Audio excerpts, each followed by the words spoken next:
have the problems again with how people going to school.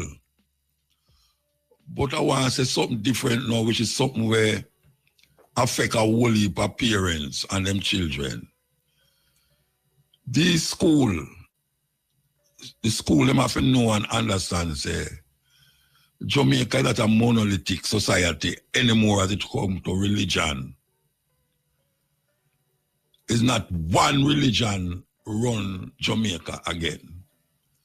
You have so many different religions outside of Christianity. Now, you cannot force students who are not Christians, are not of that persuasion, to go to devotion in the morning. That is not, I think so, I'm not sure, but I can find out. It's not legal. It's not legal. I say it's not legal, I don't know. Them can call Vivina, ask them, the ministry, if it's legal, to really put on penalty for student who said them is not Christian, so them don't take part in a Christian devotions. You have Muslim now, you have Rasta, you have Buddhist, you have ones in a school right now where them parents is not Christian and them don't bring up them people away there. So why should the student be persecuted for not wanting to take part in the devotion every morning them come to school? It's crazy. So I don't know if the ministry have something to say about that. I hear them talk about old dressing, old people them a dress. But me I go beyond the dressing, you know. Me I go talk about devotion. And most school have devotion. And them feel say it's a good way to start the day. When really and truly, them youth there, who are Muslim or Rasta or whatever them is, good at it have them devotion before them left them yard. To protect them from the madness we are going on the road. I don't know what is it or what can be done. The student, the mother and the parents should have write a letter and give the student them and tell the student, if you give the teacher them or the principal to tell them, say, they are not Christians. They don't want to take part in something that is against their religious belief. And I don't know what can happen after that, but we need to hear from the government. We need to hear from the government. And don't feel no way, you know. Them still are persecute the brethren them, or the children them, who come to school with them locks. Them still are do it. Them still are do it. What kind of this government them do have no, I don't want to say balls again, you know, because I know pure man there. But what can be done? What can be done? Because you lock out, pick me out of school, lock them out. What kind of madness is that? You lock out the pick them out of school. So what them for do now? When you lock them out of school, what them for do?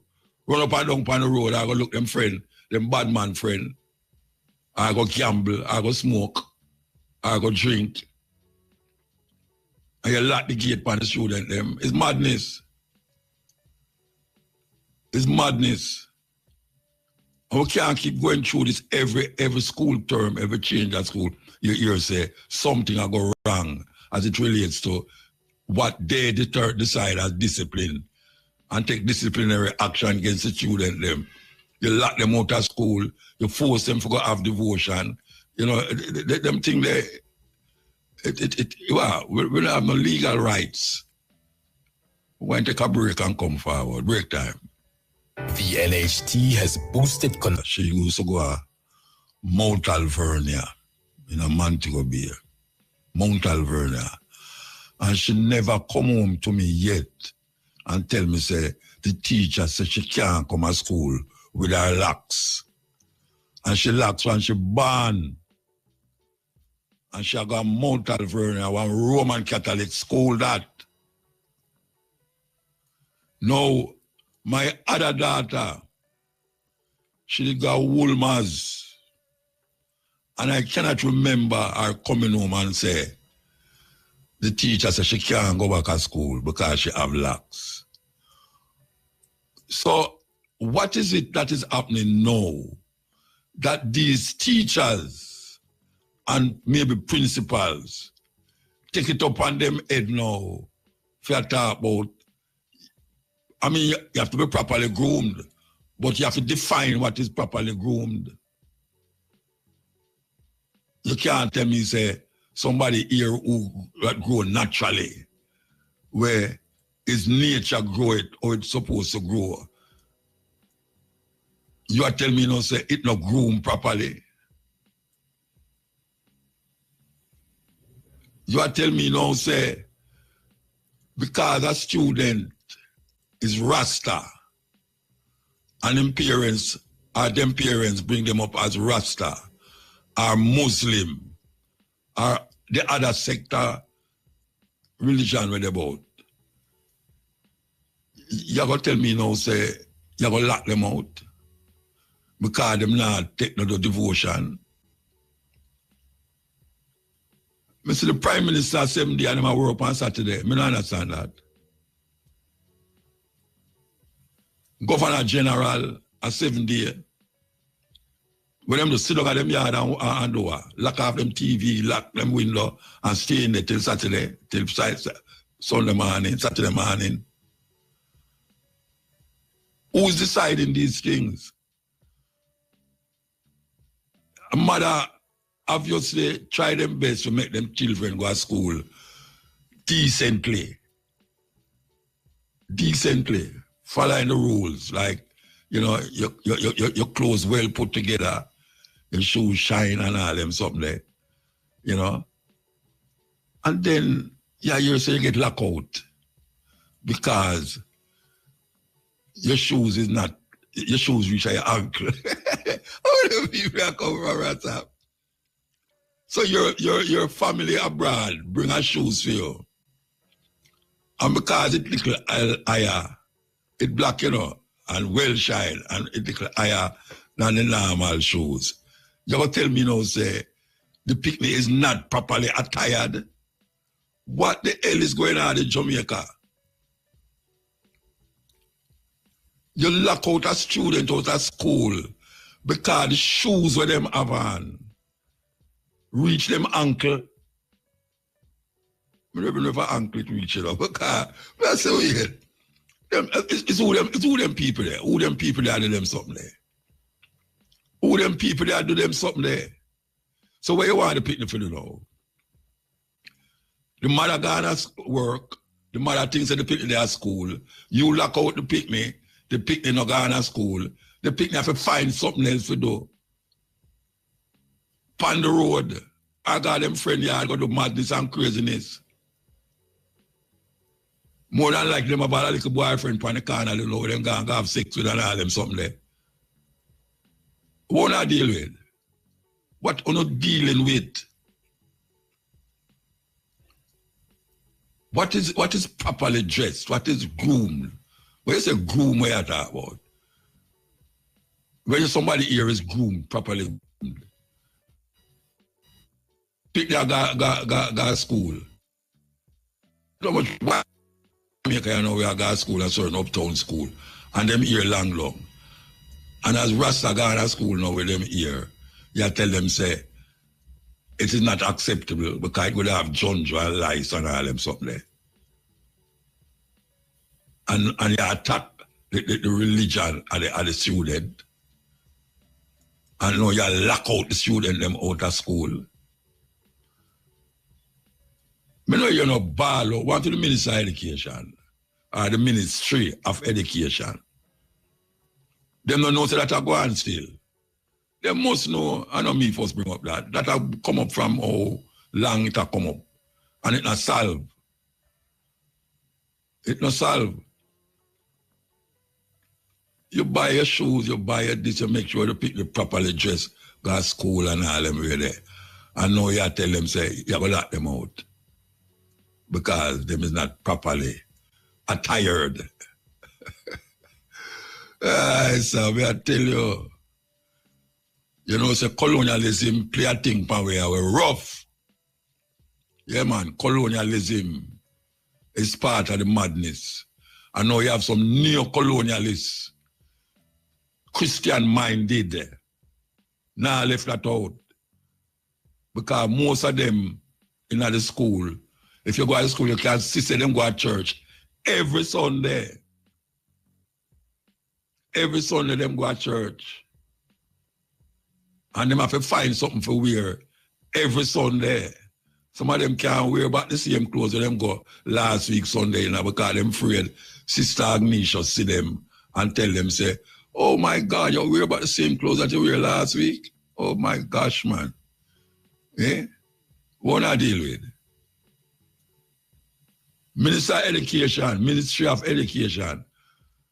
You don't hear, you must hear. It's not me the first said.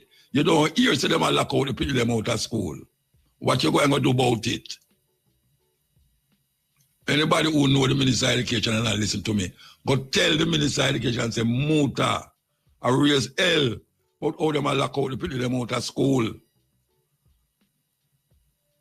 And I talk about them have to go in a devotion. And them are no Christian. You can't just imagine we are keep all a bingy and a chant bingy. And students come there and we are tell them, say, why them can't come in, lock them out. Student, what kind of craziness is that? We don't see nothing wrong with it, Jamaican. We don't see nothing wrong with that. We don't see nothing wrong with it. It continues over and over and over and over and over. And the government are claiming to them do this, them do that, them do this, them do that. Them don't do nothing more than talk, say them are going to do it. Them don't lay down no law that govern what is supposed to happen. And the law, I bet you any money say the law, say the locking out, picking out of school is not legal. One 15 upstairs, find that out for me, you know. Because me vex. A whole heap of youth, whole heap of mother call me and talk to me. And I say, Muta about the Rasta vibes now, but you have to pick the way and a Rasta, you know, them are no Christian. And also, I mean, them come to school looking a certain way, but you have to lock them out. What them for do? Them mother gone to work. Father gone to work. What them for do now? Which part them for go? For till 3 o'clock. I want to find out if it's legal for teachers, for school, lock out people out of school because of how them dress. Yeah, me really want. The best thing is to do is let them in and tell them, say, tomorrow must come to school proper. Tell them mother, say, the teacher said them cannot come back to school looking like that. Them have to do according to the rules of the school. Simple, but you don't lock them out of the school like a year at school. Them not, you don't lock them out of school, Rasta. A big flaw that in the system, big flaw. And we don't talk about that, you know. We don't talk about it because I vex me, I get vexed. I'm going to say something on the radio where me get locked out of the station. School in the 60s, you know, 60s, late 60s, you know. In 2019, the principal of the school come to me and say, he have something to surprise me with. And you know what him give me? Him give me the folder with my school records and the button pin on the full school records. This is like from in the 60s. And you talk about 2019. Check how much years that. And it never do nothing to me. Me still did I do what I do. And I never turn out like no reckless idiot because I didn't have a Marcus Garvey button. And now we hear them say, you know, big up Marcus Garvey. Them man, they not about again. But just to show you how certain people stay, a little button, other button can be worn, you know, but not the red, black, and green button. And Marcus Garvey refused to make them do that to him father colors. You understand? And after years after, from the 60s to the 90s, the 20s, me can see now, say, in my house, you know, me have that school record with the button pin on it. Now, the reason why I say that is, I don't know is where these people come from. These people who have this mindset, them against black, them against anything cultural expression other than Jesus and Christianity. And them have I mean, if it not going in line with Christianity, them know it. And them persecute people for it, just like how them used to persecute people in our olden days. It's a terrible thing. Terrible, terrible thing. Closed for several hours this weekend. The closure will be between the roundabout at Ose Marty Technical High School and Michael Manley Drive. It will commence at 6 p.m. on Saturday and remain in effect until 11 p.m. on Sunday.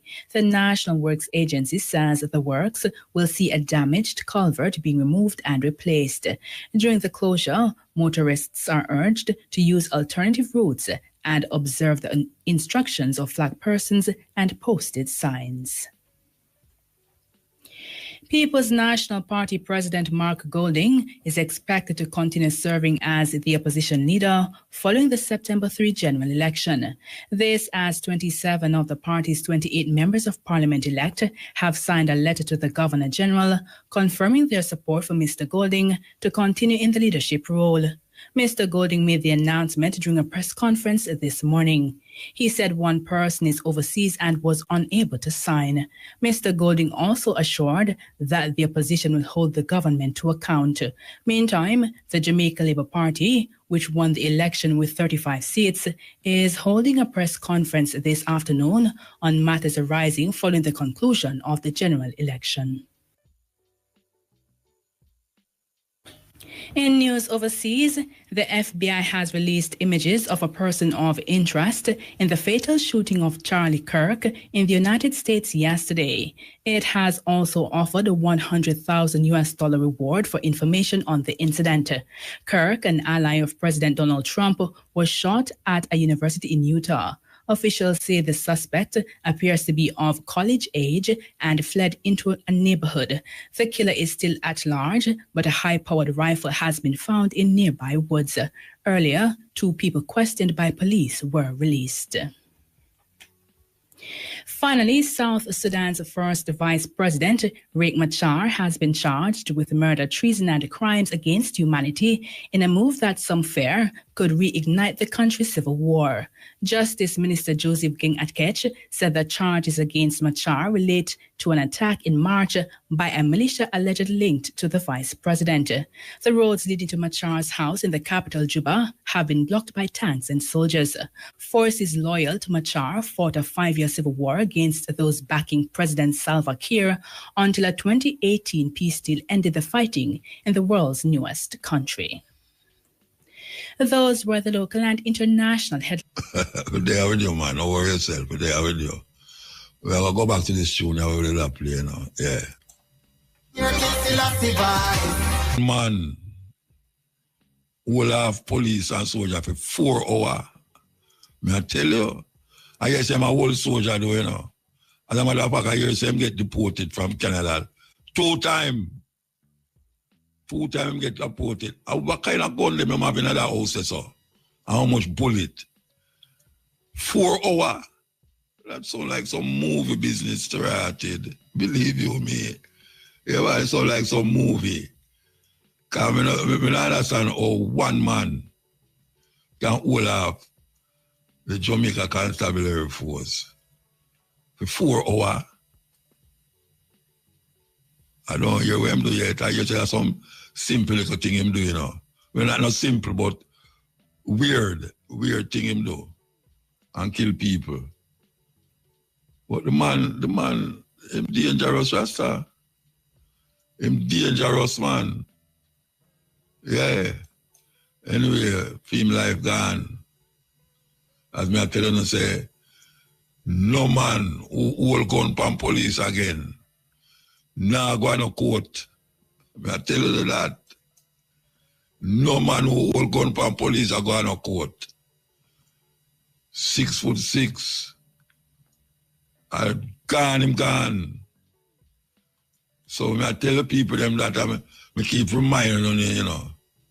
Especially the youth them who have gone out there. Them decide, so them not carry no gun no court. Yeah, as that them decide. No courthouse. Right there, so.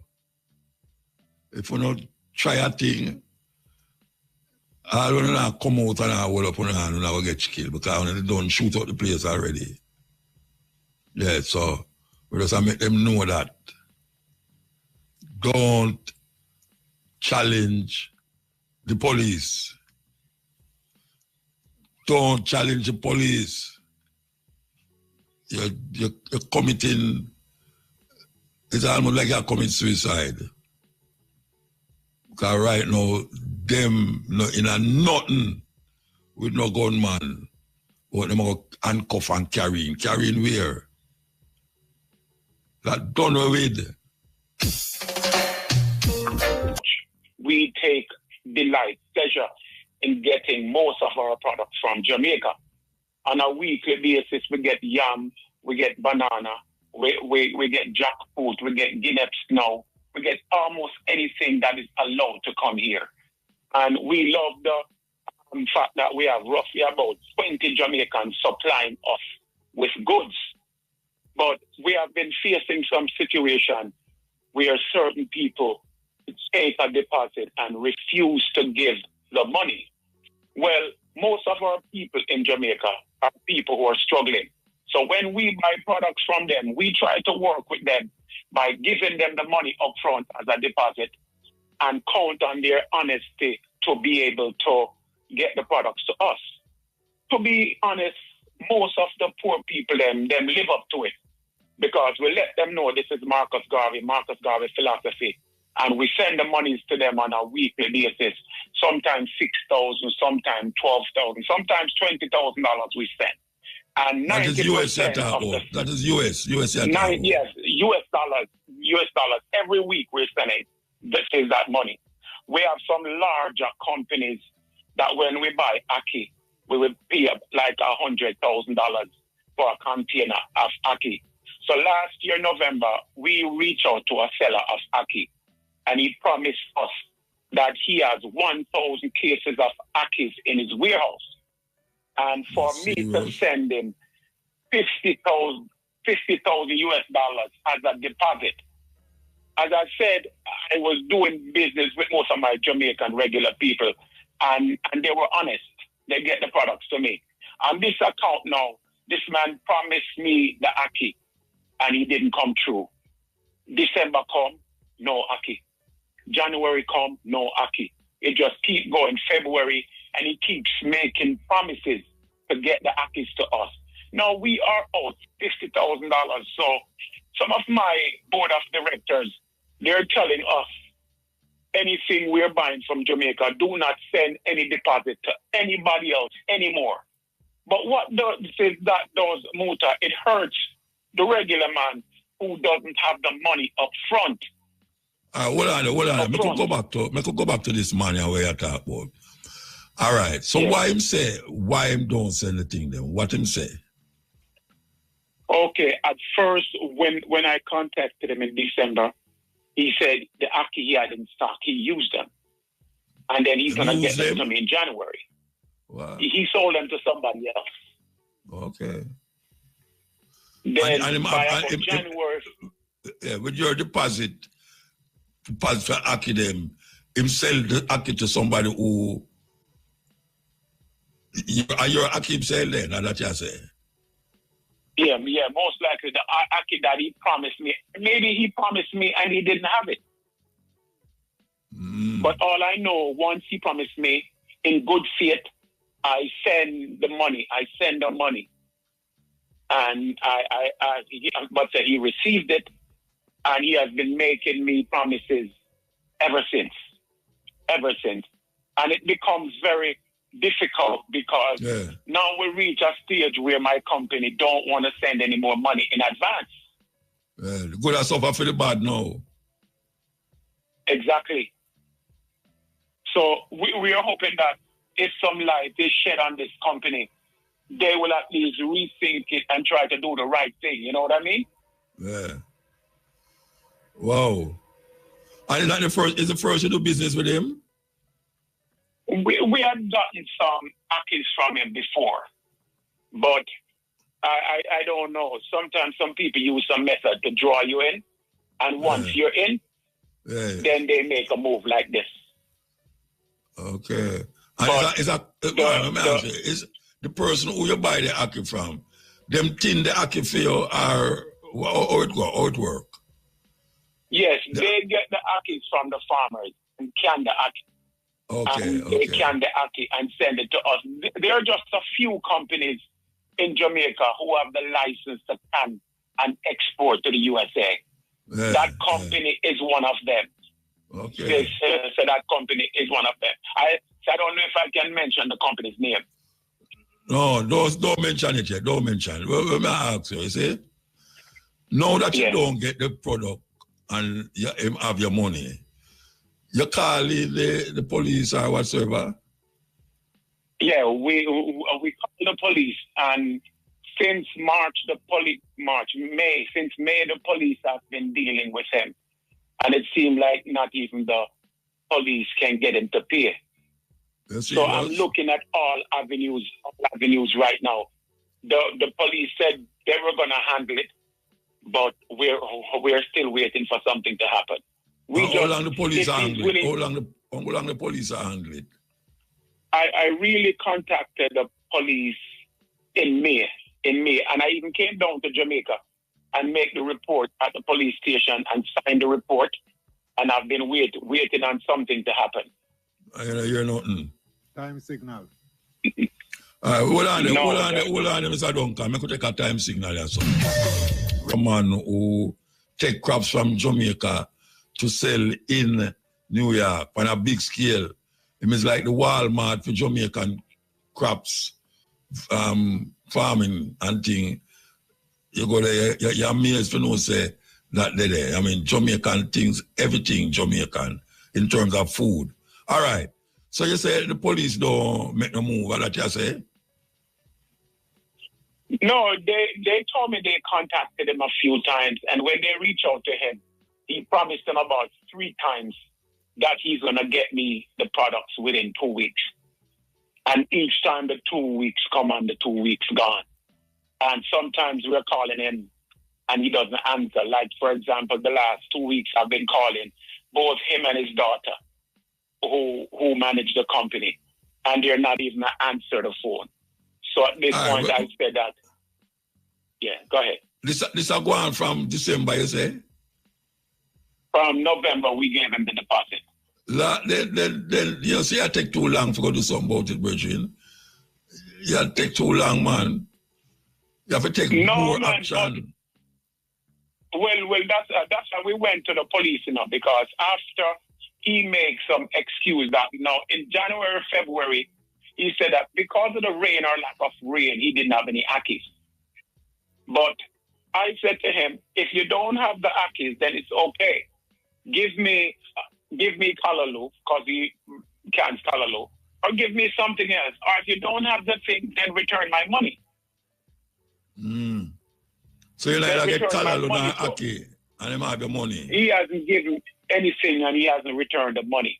That's why in May, in April we reached out to the police, and in May I came down to Jamaica just to come sign the papers.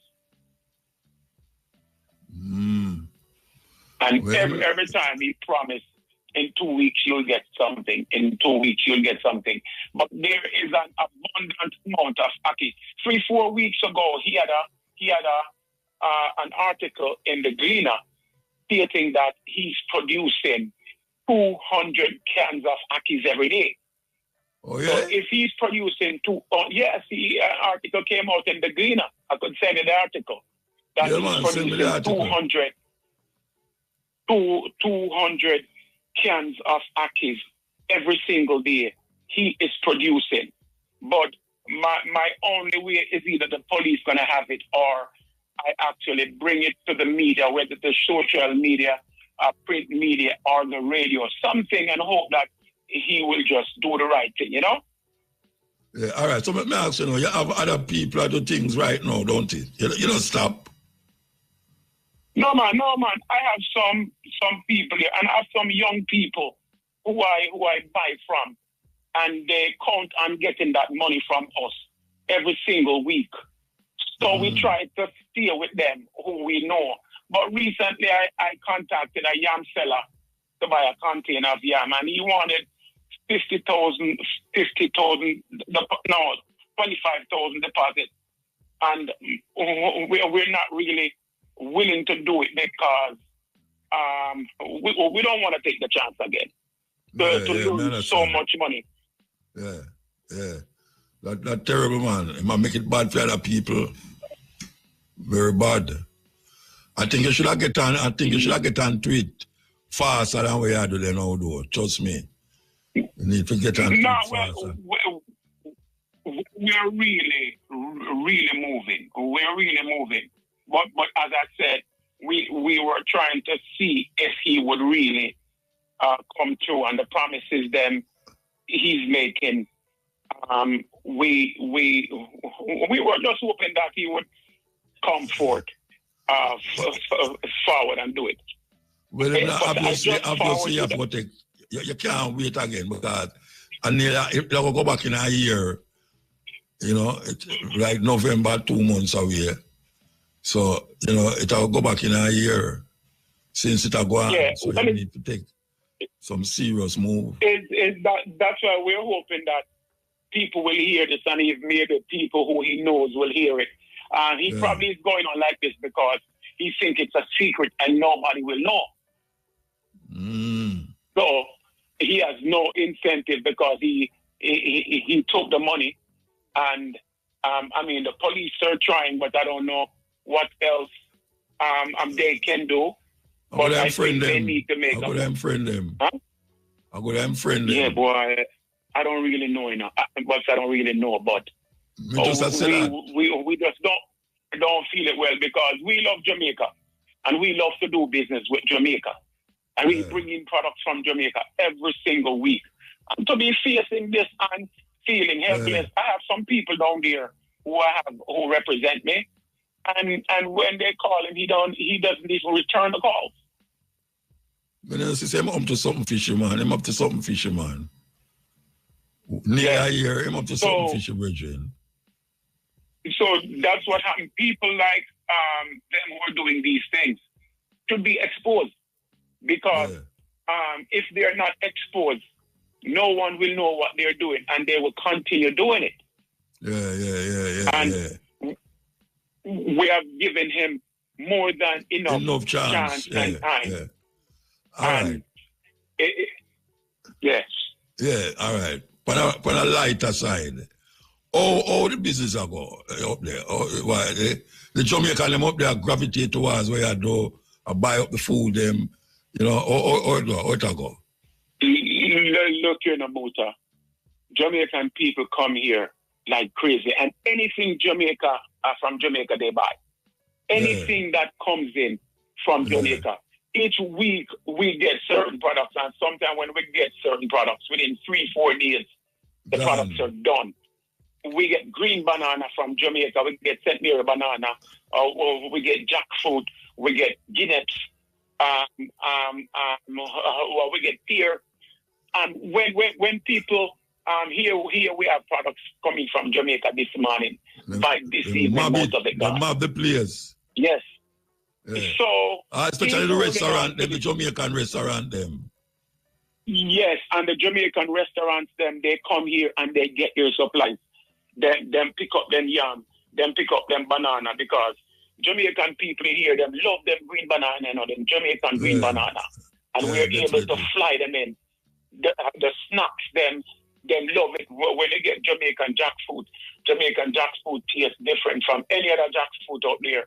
So the people, them really, really come out. So, but we can't keep this man under the cover like this, and he's going to continue doing this to people, you know what I mean? Yeah, it's rough. Tell me some tariff on them, something like how them are coming to America, tariff on it.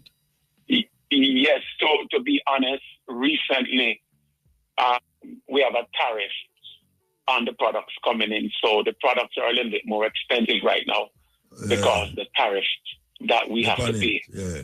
But even with the tariff, no, Jamaica no business about that. Jamaica no business about no tariff. Yes. Yeah. But they want ackee and breadfruit and yam and cocoa and dasheen and man, serious thing. Brethren, really and truly, you have to get on it faster than what you do, you know. You can't tarry now, because it got into a year. You know, you're going to a year. So, how is the UNI here, man? And Liberia and how that go? Yeah, well, we have contacts in Africa. We have things set up in Liberia. We have a factory in Liberia that we're going to produce certain things and send here as well. Like we what? Like Liberty Farm. Yeah, I know about it. Okay, say for example, here in New York, we sell a lot of bami. And right now in Jamaica, we can't get one piece of bami right now. Because they're using the cassava to make the beer as well. So we can't get any bami. A couple of weeks ago, I got 30 cases of bami from Jamaica. And the 30 cases went in one day.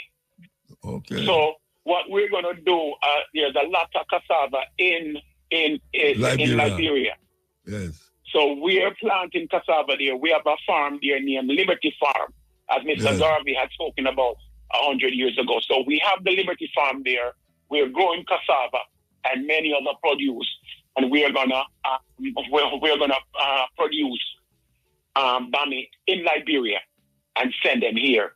So when we can't get them from Jamaica, at least we have an alternative plan for that. So the UNI is going good.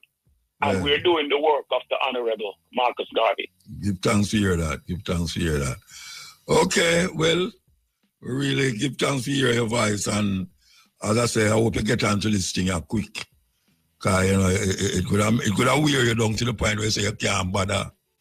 But 50,000 US it's not that work where you can't bother with, you know them, yeah? So get onto it, man. All right? Yes, man, of course. We're doing that. Yeah, give thanks.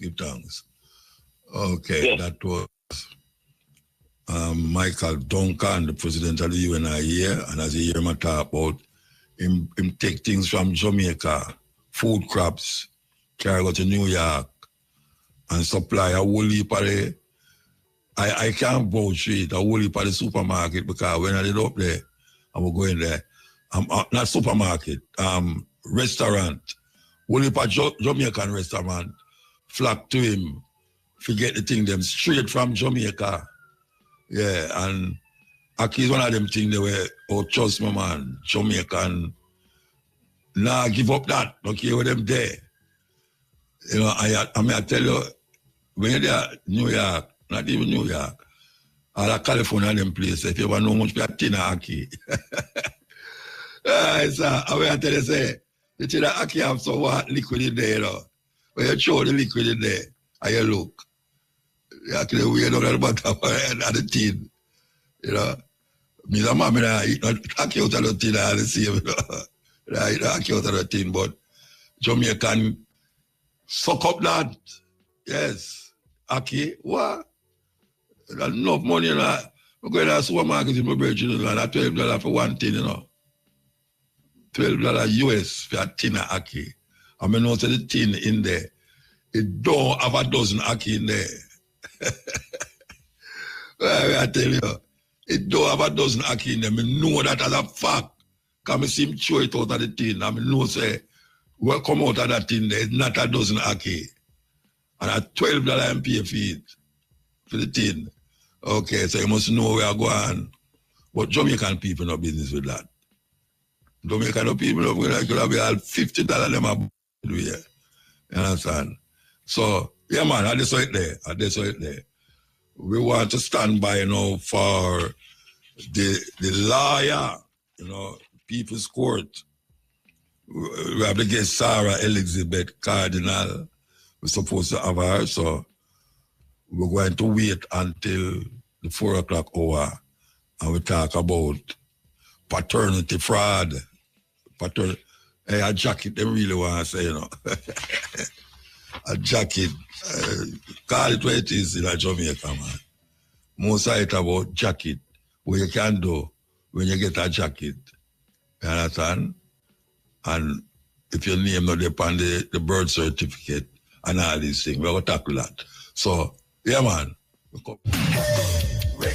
We have the guest here, Sarah Elizabeth Cardinal, partner at Cardinal Law, head of the family and estate department. A whole heap of things she have done there, so prior judicial assistant to judges of the Supreme Court of Jamaica, and award at the University of the West Indies, and currently student in the University of London, Master of Laws program. She's holder of a postgraduate certificate in international business law and a postgraduate diploma in corporate and commercial law. Good afternoon. Good afternoon. Yes. We want to tackle this thing, and I guess that they inform me what is the topic we want to talk about. Paternity fraud. All right. So yes. we want to give you a little rundown. What is paternity fraud? Well, this is a term that is as coined overseas, but it's really not in Jamaica, but it's really where a woman, it would have to be the woman, falsely has a father on the birth certificate as the father of the child, right? Knowing that, of course, the father is not, in fact, the biological father of the we child. Call it jacket. A jacket of we call it in Jamaica. Exactly. So we're not afraid to say jacket. Right. So she put the name of the father upon the birth certificate, and it's not the father. Mm-hmm. He's not the father of the child. Mm-hmm. So what can, or am I going to find out that? Or am I going to find out him is not the father? Remember, if things have changed in Jamaica too, it's not a case where the mother decides anymore that she's just putting a name. A lot of the time, now from what I understand, it requires some consent or some action of the father. But in any event, if the father is on the certificate as the father, I mean, unfortunately, our laws are not as reformed as we'd hope, but there could be some action. I don't know how far it's going to go, but there could be some action against the mother, especially if it is found that she did it with the intention to gain some benefit from the father. But, it really is for the child, but it would be a benefit that would be paid to the mother. All right. So the scenario is that him find out, say, how am I going to find out say, I'm not feeling picnic if he's not going to take a blood test on himself? He should ask the mother for a paternity test. If it is that if he doesn't get through, he can always approach the court, both the parish court and the Supreme Court, asking for the issue of paternity to be settled if he reasonably believes that he is not the father. And of course, the court can order that the paternity test be done. If she refuses, then of course adverse inferences can be made against her. But the best time is to approach the court, because in truth, if he is to be removed, only the court order can assist. So, all right, she put him on the birth certificate, and him gets skeptical about it. So he must say, all right, me not sure if I'm the father this, Me the father, And she go say, so where you take me for war or something like that? Mm-hmm. And she said she nah go take no test. You say no, we have to go take another level now, carry to the next level. Yes, for sure. For sure. Definitely take it to the court. And the court will order the paternity test to be done. She, in theory, she does have the ability to say no. But again, if she says no, then the court can say, all right, well, that look a little suspicious, you know? But she definitely escalate it to a court, because at the very least, to know whether or not you are the father, that forum would be the where you get that information from. Even if you do the paternity test before, it is best to approach a court first and let them do it, because they're going to have to do it again. All right. So I'm going to ask her now. Suppose she embarrassed when him said these things, him and the father. She get very embarrassed. And when she go take the test, she find out say he is the father. Can she take action against him now to say, him embarrass me? Yeah, him embarrass me and thing. Now sue him. She can do that?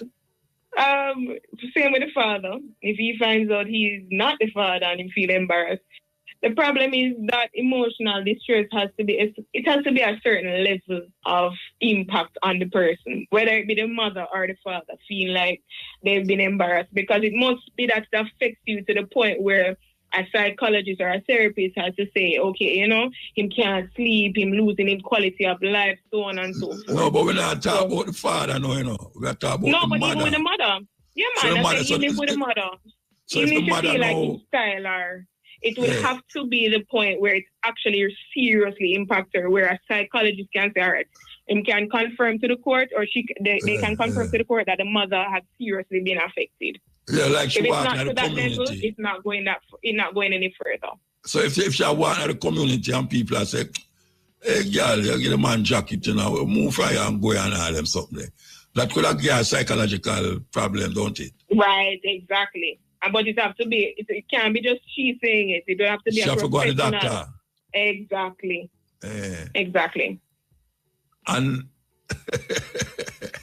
that's a weird thing, you know, because that's a whole thing in of itself, right? Yeah, keep certain things quiet and then all of a sudden it busts out.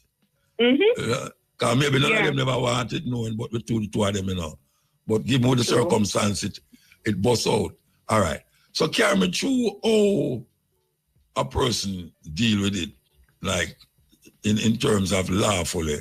Or tell me how them deal with it now. Carry me through the process. Sure. Well, as you know, the father has to consent to an extent to be added. But if it is that he becomes suspicious, you know, you should escalate the matter to the court. The court would order the paternity.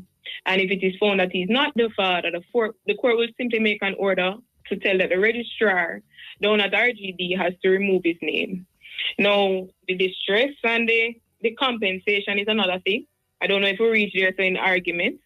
But yes, approaching the court to have you removed, or at the very least, it will give you the peace of mind once the paternity is done. If you are the father, it gives you the peace of mind to say, it's my youth for real. You understand? Yeah. Right. All right. Suppose another man jump in at the situation, you know. Oh, gosh. Why I say, oh, gosh, man. Listen. No, watch out. Jamaica is a very, see when they come out to them, so it's a very complicated thing, you know. Of course. Very complicated, yeah. All right. So another man jump in it and say, him and the father, and the man still insists, say, all right, him say him and the father. The first man say him and the father. A second man come in and say, me and the father. The woman knows that she sleep with the two of them. And there's a possibility that she don't know what the father. Is there a way she can take the paternity test and it come up that them don't know which one of them are the father still?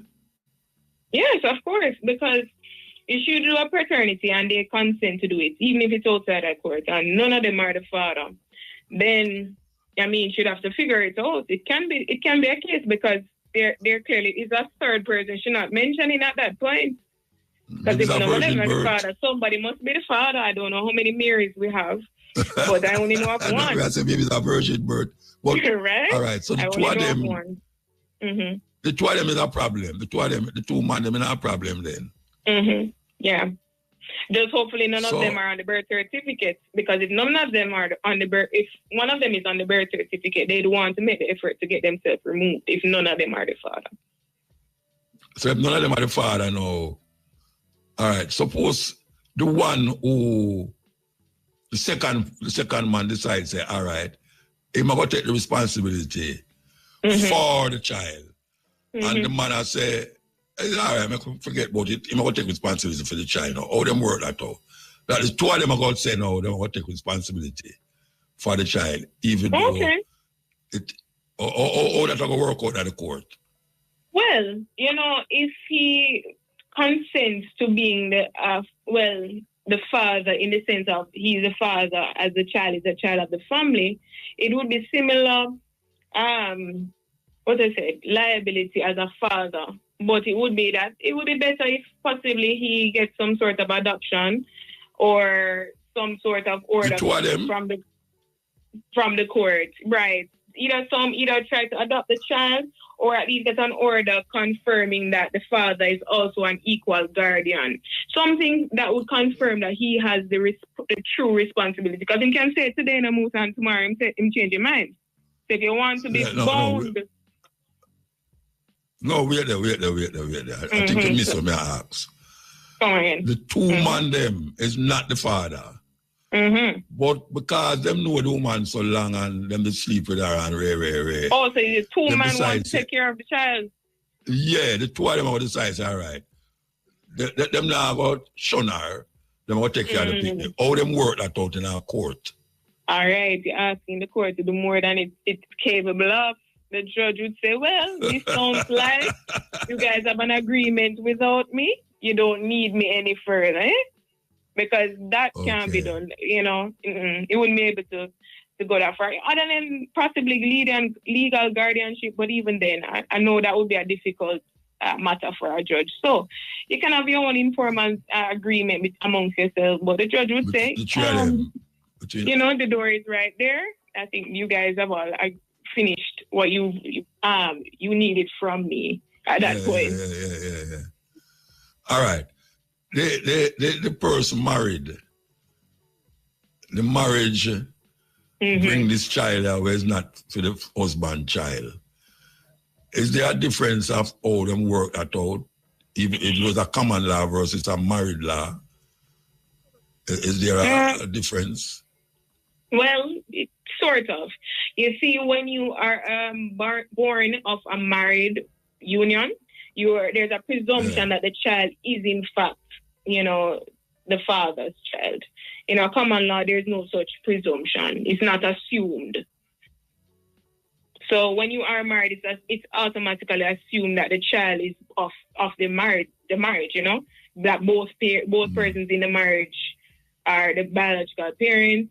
But when it comes to common law, you don't have that sort of presumption. There's no assumed position. Yeah, but the reality in Jamaica is that people married and it's not for them youth, the woman. And still put on jacket? Yeah, she still put on a jacket on him. And that's why, if you are a husband that you are concerned, then you make the approach to your wife, and if not, you escalate it to the relevant court. But there is a presumption that the child is in fact yours until otherwise stated. And that is from the Status of Children Act. Yeah, there's a presumption. What the Children Act say? That there's a presumption. The Status of Children Act, it says that, yes, once you're a child of a married union, you are presumed to be the biological child of the father. Yeah. Until stated otherwise. Even though the mouth don't look like female. Right, that's true. But the father should have asked the questions. What is the question? Well, you should ask the wife, well, he doesn't have my features. Are you certain? Are you sure? While there is a burden, a lot of the time we're saying that the women are deceitful, and I don't contest that. But sometimes the men should be asking the questions, make the effort to contest things if you're not certain. Because sometimes, Musa, the women themselves, they're not sure.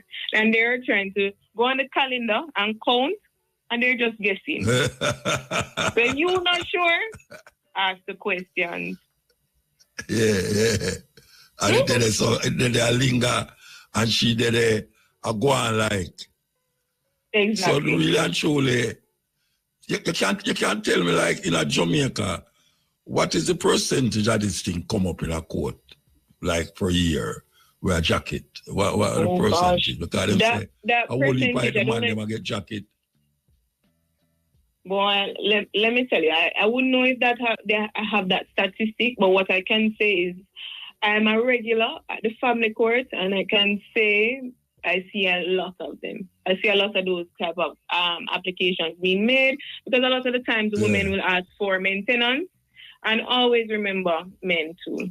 At the point of a woman asking for maintenance, you can always contest paternity. You can say, Judge, I'm not sure if it's my youth, I don't want to pay money and it's not mine. And the judge will deal with it at that point. But it's a lot of it. I can tell you, I wouldn't know a percentage per se, but it's a lot.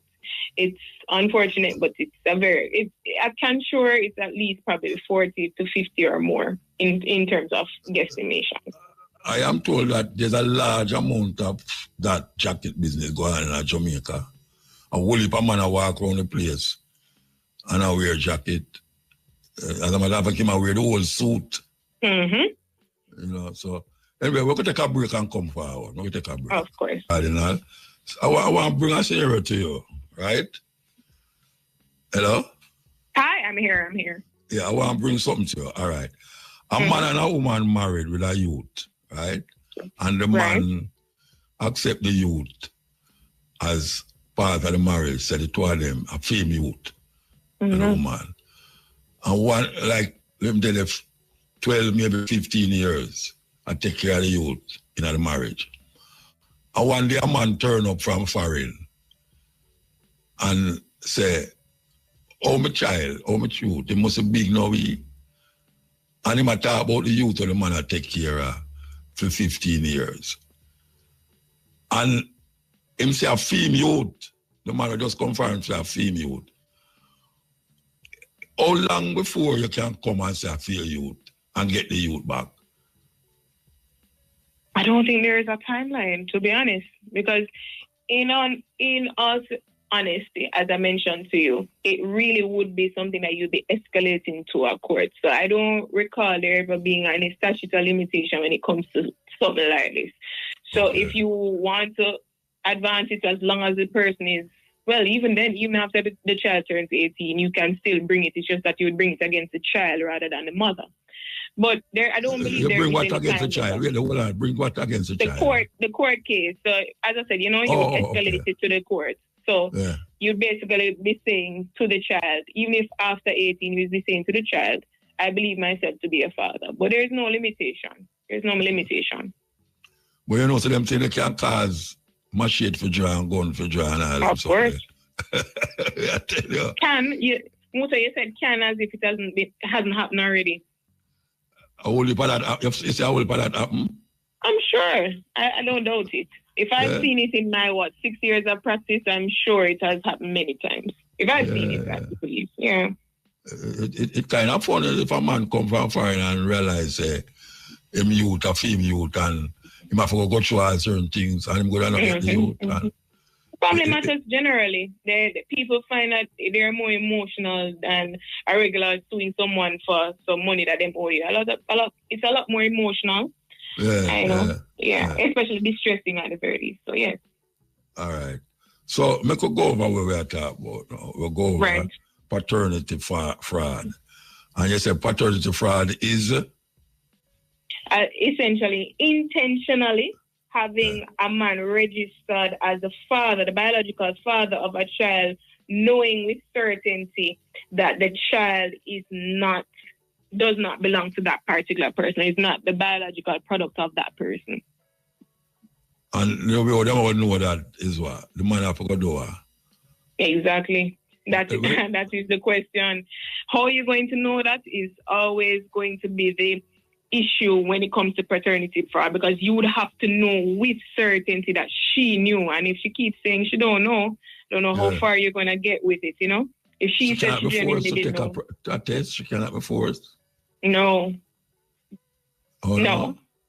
No, as I said, the court can look at it suspiciously, but it can't be forced.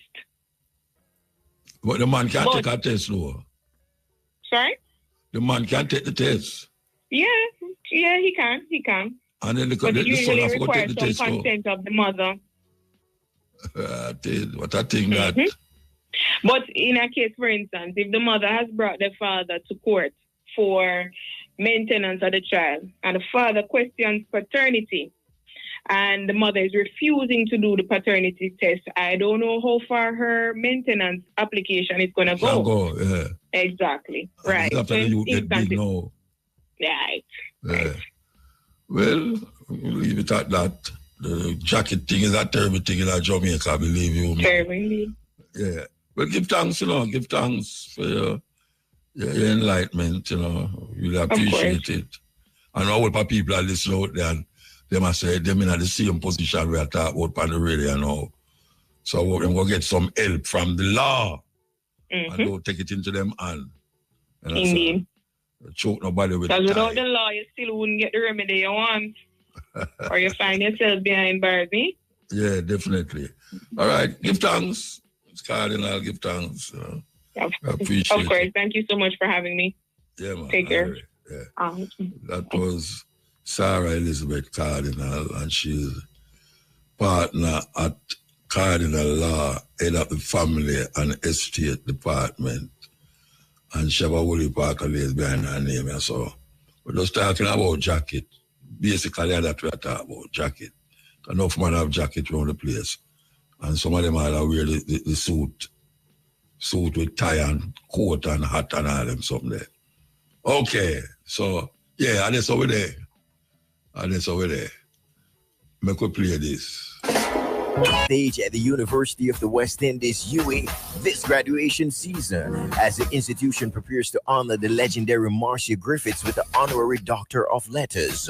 Widely celebrated as the Queen of Reggae, Griffiths will receive the accolade at the Mona campus. That's the Mona campus between October 30 and November 1, marking yet another milestone in a career that has spanned 6 decades. Griffiths' impact on Jamaican culture and global music is nothing short of extraordinary, with the 19 solo albums and, of course, 5 duet projects alongside Bob Andy and countless collaborations, including timeless hits like I Shall Sing, Fire Burning.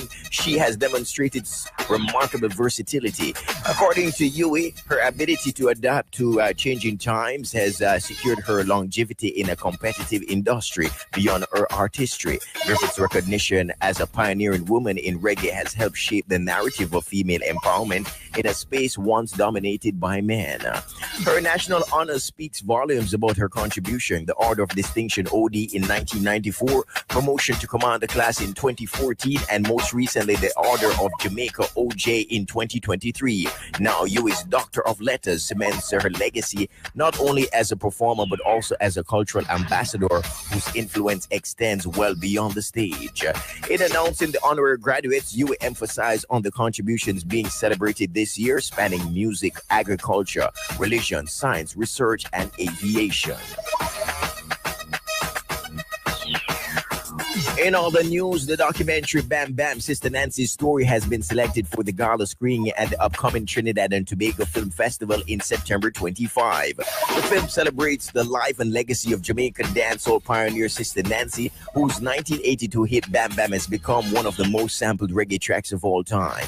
Directed by award-winning filmmaker Alison Duke, Bam Bam, the Sister Nancy's Story combines electrifying live performances with candid interviews featuring cultural icons such as Janelle Monáe, Young Guru, and Pete Rock.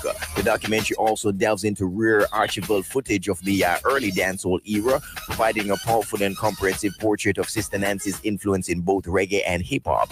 Produced under the OYA Media Group banner, The documentary has already made waves internationally, premiering at the Tribeca Film Festival. It continues to resonate with a diverse audience from reggae and hip-hop fans to gamers and music lovers worldwide, underscoring the timeless appeal of Sister Nancy's artistry. The gala screening and after party will take place on Thursday, September 25 in Port of Spain, Trinidad.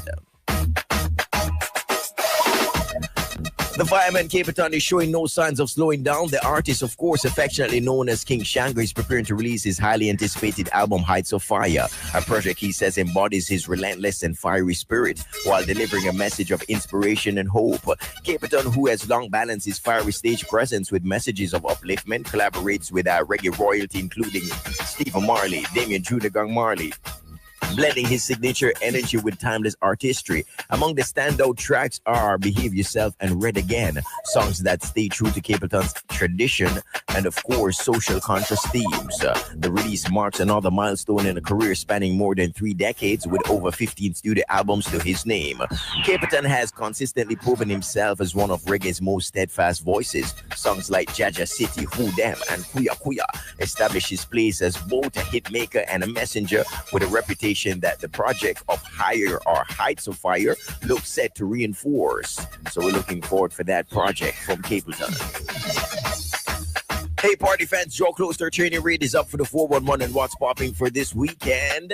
Sea Park Sports Bar presents Epic Saturday, September 13 at Sea Park Sports Bar, Long Clarendon Park in Clarendon. Music by Base Odyssey, Star Level Team, Stone Love, hosted by Saw Boss. Admission pre-sold $1,500. At the gate is going to be $2,000. Gate price a 50-inch Samsung TV as well as $50,000 in cash. Get a bottle of Trunk Back on entry. Also happening, IRFM's 35th anniversary celebration. IRI 35 Liquor Ochi Seafood Restaurant will take center stage on Sunday, September 14, as the South Coast version of IRI 35 celebrations roll into Alligator Pond.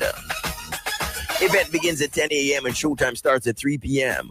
Celebrations will feature DJ Deacon Collision, DJ Kaz, DJ Sunshine, the legendary Gary G spinning vinyl, DJ Amber, Daddy Vibes, Lady Timry, live performances from Cargo, Luton Fire, Loyal Flame, Singer J, The Angel, Sativa the Black One, Guinea Pepper, Assure, Sequence, and Nesbet. Make it a date and don't be late, of course, this Sunday, September 14.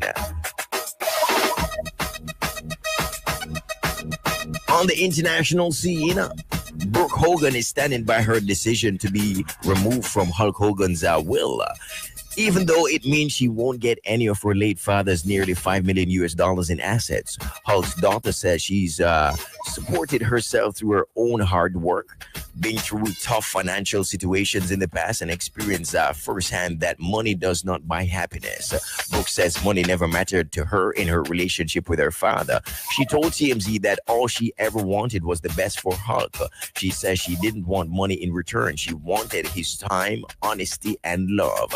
As was reported, Hulk's son Nick filed legal documents on Tuesday, which says Hulk left behind nearly $5 million in assets that will be left to his beneficiaries. It's unclear who those beneficiaries are, but Brooke is not among them. Brooke says her only concern with the will is that Hulk's estate and electoral property and trademark are being handled with the utmost care and responsibility. Celebs celebrating their birthdays today. Recording artist Terry Ganzi, rapper Ludacris, movie actress Taraji P. Henson. And if you're celebrating your day, we say happy birthday to you, okay? On this day in music, there was 1987. Winston Hubert McIntosh, a.k.a. Peter Tosh, and 2 others are shot and killed in Peter's home in Kingston. This day, of course, the year was 1987. Also, this day in music, the year was 1993. Mariah Carey started an 8-week run. That's an 8-week run at number 1 on the U.S. Singles Chart with Dream Lover. And this day in music, there was 2020. Frederick Toots Hibbert passed away at the University Hospital of the West Indies in St. Andrew. He was 77. That's the full 100 in music news for today, Thursday, September 11, 2025. Remember to check out irfm.net/ebuzz for more music news details. You can also check out live at 5:45 for Entertainment Spotlight. Music news is brought to you all courtesy of Pizza Hut Jerk Pizza. Taste the spice in every slice. Gotta big up the peeps over there on IRFM TikTok Live, DJ Collision on social media. I'm Courtney Mack. MUTABARUKA continues with a step in razor. Have a great afternoon. I like new music, news talk, updates with artist drops, listener drops, and movie drops. Hey, what's that? Music news. Local. Music news. Let's start with the female. Tima. T-H-E-M-A, Tima. Tima means queen. Queen. Turkia. Turkiya, Turkiya. Turkiya means beautiful. Odile. Odile, Odile. Odile means patience. Olafunke. Olafunke, Olufunke. Olafunke.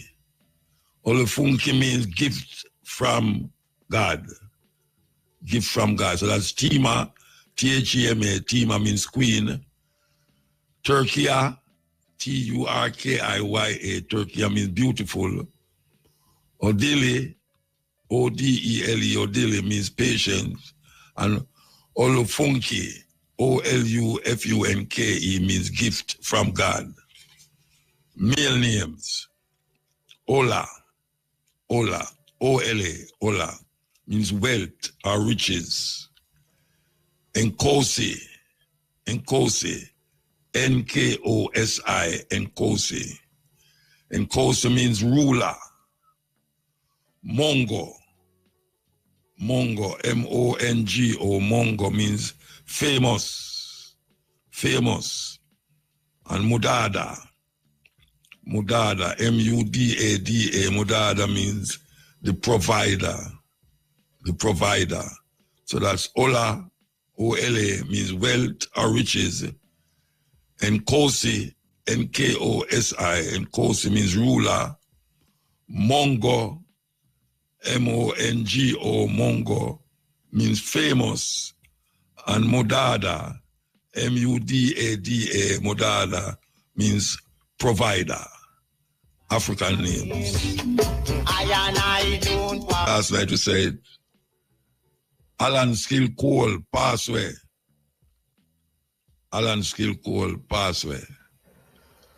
The greatest footballer come out of the Caribbean. Me I say that non-apologetically. The greatest footballer come from out of the Caribbean, Alan Skill Cole. 74-year-old. I'm gone. People say he was Bob Marley's best friend. He was always around Bob Marley. And he was always playing football. So that is one of the great ones them who gone live forever. Alan Skill Cole. Okay, here we go.